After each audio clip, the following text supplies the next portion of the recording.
Today, we're digging into the incredible story of Thrain Ironfist.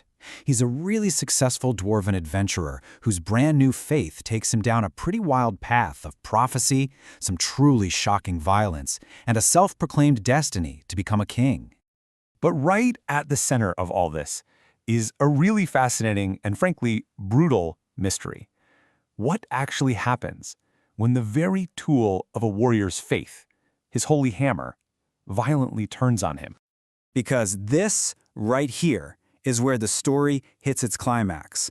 Thrain's magical warhammer literally starts to burn away and then just explodes in his hand, blowing it clean off. Yeah, so to figure out how we got to this absolutely insane moment of divine rejection, we gotta go back.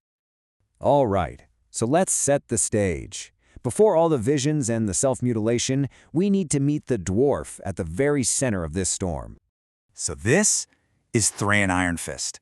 And you gotta understand, he's a level 9 fighter decked out in some seriously powerful gear. We're talking a magic +3 plate mail and a magic +3 warhammer he calls Smud. This is no rookie. This guy is a seasoned, hardened adventurer, basically at the top of his game. And this is where things start to get complicated. You see, he's got these two major divine influences pulling at him. On the one hand, you've got Thalos, a cleric who introduced Thran to the sun god Pelor. But on the other hand, there's Goddic, a war archbishop of a totally different god, Thonin, who just so happened to be the one who gifted Thran his magic hammer. Now remember that name, Thonin. It is absolutely crucial.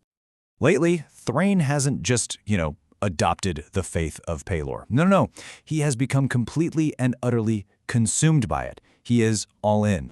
So in his mind, every single good thing in his life is now a direct blessing from his new god Pelor. His amazing armor, that's from Pelor. His powerful hammer, Smud, also from Pelor. He even gave himself a new title, Paladin of Pelor. And most important of all, he is convinced that Pelor is speaking to him directly in his dreams and has given him a divine mandate. Now that the Fire Giant King is dead, it's his turn to rule.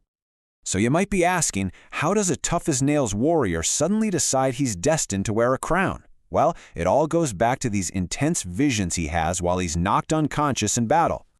The first vision? It happened while he was defending his buddy Thalos, the cleric.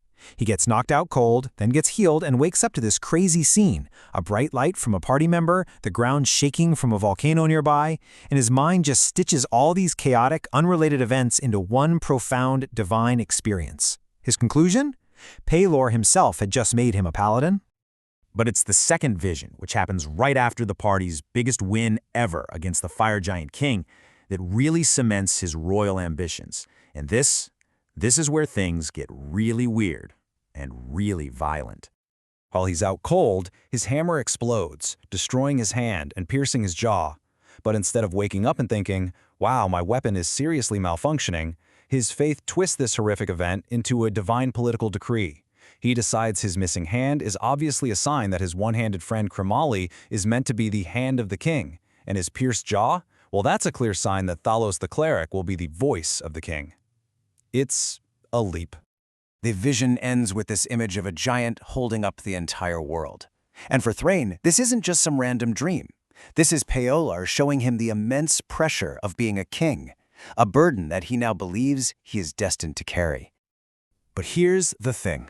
Thrain's entire interpretation, his new paladin status, his claim to the throne, all of it is built on one massive, critical, world-shattering flaw.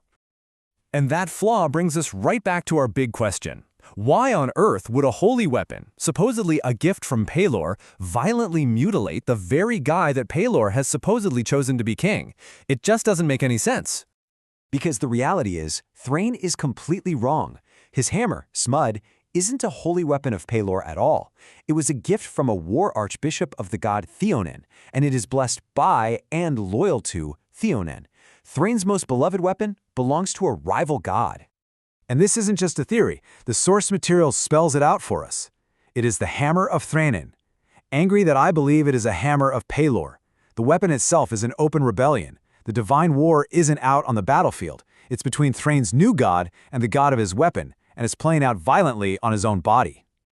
So all of this leaves us in an incredibly tense and just really unstable situation, with Thrain lying there unconscious, literally dreaming of his own coronation.